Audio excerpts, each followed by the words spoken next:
John మనకిద్దరు ఆడపిల్లలే కదా, మరి మన వంశం మనదేమన్నా కాకతీయుల వంశమా లేకపోతే కృష్ణదేవరాయల వంశమా? ఏం పర్లేదు, మన వంశం లేనంత మాత్రాన ఈ ప్రపంచానికి వచ్చిన నష్టం ఏం లేదు. అంటే వారసుడు ఉండాలి కదా. అబ్బో, మనకిద్దరు ఉన్నారు కదా, వీళ్ళు వారసులు గారా? ఒకరు అడుగుతా చెప్పు, ఇండియాస్ ఫస్ట్ ప్రైమ్ మినిస్టర్ ఎవరు?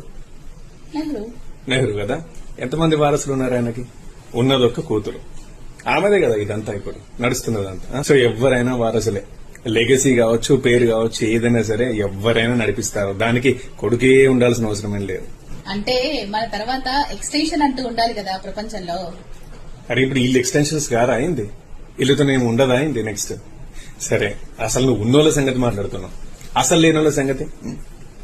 మనకు India's X prime minister Atal Bihari Vajpayee, ఆయనకు ఎక్స్టెన్షన్ ఉందా?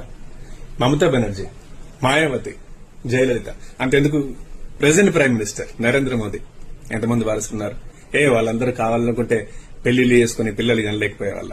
వాళ్ళకన్నా గొప్పలమా మనం, వాళ్ళకన్నా గొప్ప వంశాలమనే ఎక్స్టెన్షన్ అదంతా ఏం లేదు జన, అంత భ్రమ.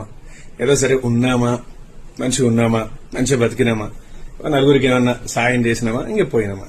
అయినా మనమే పోయిన తర్వాత మన వంశం ఎట్లా ఉంటే ఏంది, ఏమైపోతే ఏంది?